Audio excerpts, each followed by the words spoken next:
Quad का मतलब है क्वांटिलेटर सिक्योरिटी डायलॉग।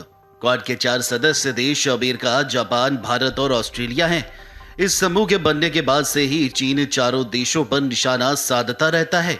पिछले साल इसकी बैठक के बाद चीन ने कहा था कि क्वाड समूह का मकसद हमारे खिलाफ अवैध रणनीति बनाना है। जापान की राजधानी टोक्यो में चल रहे क्वाड की बैठक समाप्त हो गई है। यह बैठक करीब 2 घंटे तक चली। इस बैठक में प्रधानमंत्री नरेंद्र मोदी, अमेरिकी राष्ट्रपति जो बाइडन, जापान के प्रधानमंत्री फूमियो किशिदा और ऑस्ट्रेलिया के नए प्रधानमंत्री एंथनी अल्बानीज ने दुनिया को अहम संदेश दिया है। चलिए जानते हैं क्वाड बैठक की 10 प्रमुख बातें। क्वाड की बैठक में पीएम मोदी ने कहा कि क्वाड ने थोड़े ही समय में अलग जगह बनाई है। उन्होंने कहा कि क्वाड की संभावना बहुत व्यापक है। पीएम मोदी ने कहा कि कोरोना की प्रतिकूल स्थिति के बावजूद हमने वैक्सीन वितरण, जलवायु कार्यवाही, आपूर्ति श्रृंखला, लचीलापन, आपदा प्रक्रिया, आर्थिक सहयोग और अन्य क्षेत्रों के लिए अपना समन्वय बढ़ाया है। पीएम मोदी ने कहा कि क्वाड ने इंडो पैसिफिक क्षेत्र में शांति, समृद्धि और स्थिरता सुनिश्चित की है। अमेरिकी राष्ट्रपति जो बाइडन ने रूस यूक्रेन जंग पर चिंता जताई और कहा कि यह सबसे बड़ा मानव संकट है। उन्होंने कहा कि मानवाधिकारों की रक्षा होनी चाहिए।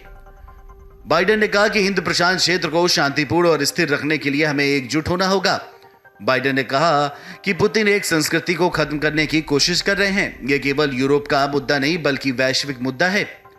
जापान के पीएम फूमियो किशिदा ने कहा कि यूक्रेन पर रूसी आक्रमण संयुक्त राष्ट्र चार्टर में निहित सिद्धांतों को पूरी तरह से चुनौती देता है।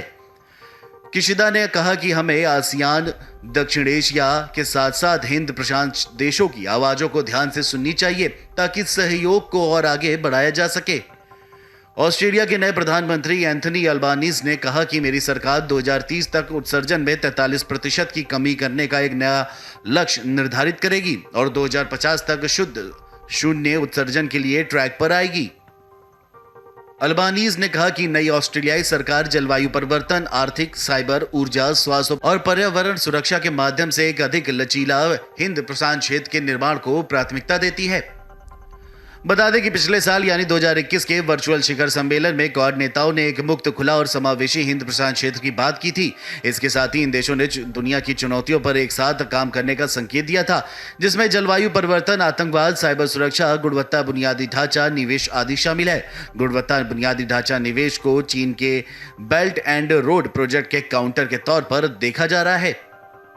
Video desk amarujala.com। डाउनलोड करें अमर उजाला ऐप और पाएं खबरें लगातार। अगर आप ये वीडियो YouTube पर देख रहे हैं तो हमारे चैनल को सब्सक्राइब करें और बेल आइकन को दबाना ना भूलें। अगर आप Facebook पर ये वीडियो देख रहे हैं तो हमारे पेज को लाइक करें।